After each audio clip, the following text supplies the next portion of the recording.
श्री कृष्ण भगवान के चरणों में शीश झुकाओ, श्रद्धा भाव से पूजो हरि, मन वांछित फल पाओ।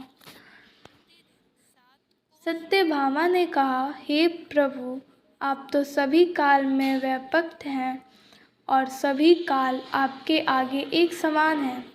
फिर यह कार्तिक मास ही सभी मासों में श्रेष्ठ क्यों है? आप सब तिथियों में एकादशी और सभी मासों में कार्तिक मास को ही अपना प्रिय क्यों कहते हैं? इसका कारण बताइए। भगवान श्री कृष्ण ने कहा, तुमने बहुत अच्छा ही प्रश्न पूछा है। मैं तुमको इसका उत्तर देता हूँ, धैर्यपूर्वक सुनो।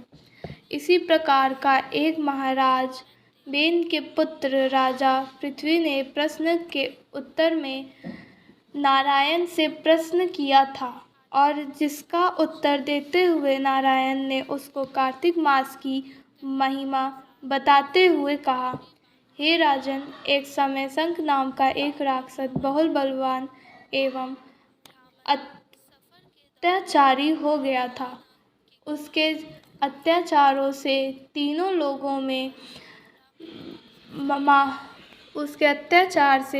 लोगों के आदमी परेशान हो गए थे। उस संघासुर ने स्वर्ग में निवास करने वाले देवताओं पर विजय प्राप्त कर इंद्र देवताओं एवं लोकपालों को अधिकार को छीन लिया। उससे भयभीत होकर समेत देवता अपने परिवार को श्रद्धाओं के साथ सुमेध पर्वत की गुफाओं में बहुत दिनों तक छिपे रहने होकर सुमेध पर्वत की गुफाओं में ही रहने लगे। उधर सब संघासुर को इस बात का पता चला कि देवता अन्य पूर्वक सुमेध पर्वत की गुफाओं में निवास कर रहे हैं, तो उसने सोचा कि ऐसी कोई दृढ़ शक्ति अवश्य है जिसके प्रभाव से अधिकांशहीन यह देवता अभी भी बलवान है। सोचते सोचते वह इस निर्णय पर पहुंचा कि वेद मंत्रों के बल के कारण ही देवता बलवान हो रहे हैं।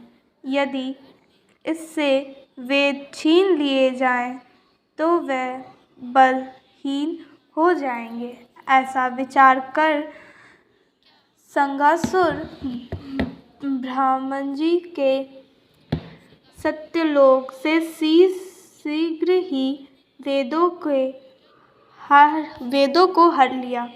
उसके द्वारा ले जाए गए हुए भय से उसके चंगुल से निकल भागे और जल में समा गए। संघासुर ने वेद मंत्रों तथा बीज मंत्र को ढूंढते हुए सागर में प्रवेश किया, परंतु ना तो उसे वेद मंत्र मिला और ना ही बीज मंत्र। जब संघासुर सागर से निराश होकर वापस लौटे तो उस समय ब्रह्माजी पूजा की सामग्री लेकर सभी देवताओं के साथ भगवान विष्णु की शरण में पहुँचे और भगवान को गहरी निंदा से जगाने के लिए गाने बजाने लगे और धूप धैर्य आदि से बरामद उनका पूजा करने लगे।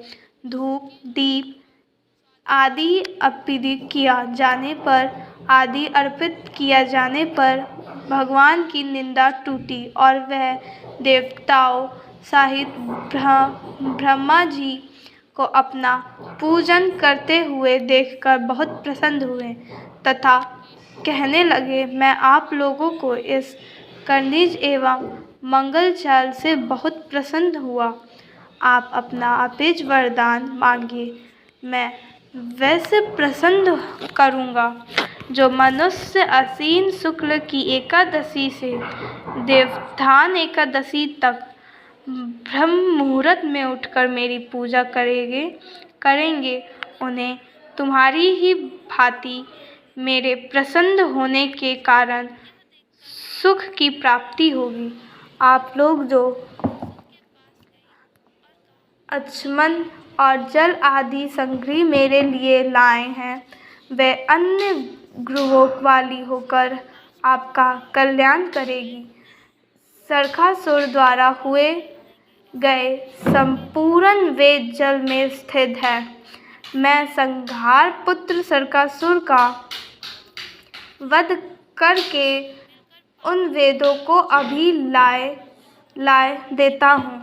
आज से 20 मंत्र और वेदों सहित में प्रति वर्ष कार्तिक मास में जल में विश्राम किया करूँगा। अब मैं मत्स्य का रूप धारण करके जल में जाता हूँ। तुम सब देवताओं भी मुश्री कर्ण सहित मेरे साथ जल में आओ। इस कार्तिक मास में जो मनुष्य प्रातः काल में स्नान करते हैं, वे सब याद के स्नान द्वारा भली भांति नहा लेते हैं। हे देवनम, कार्तिक मास में व्रत करने वाले को सब प्रकार से धन, पुत्र पुत्री आदि देते रहना और उनकी सभी उपचित से रक्षा करना। हे धनपति कुबेर, मेरी आज्ञा के अनुसार तुम अपने धन की वृद्धि करना, क्योंकि इस प्रकार का आचरण करने वाला मनुष्य मेरे रूप धारण करके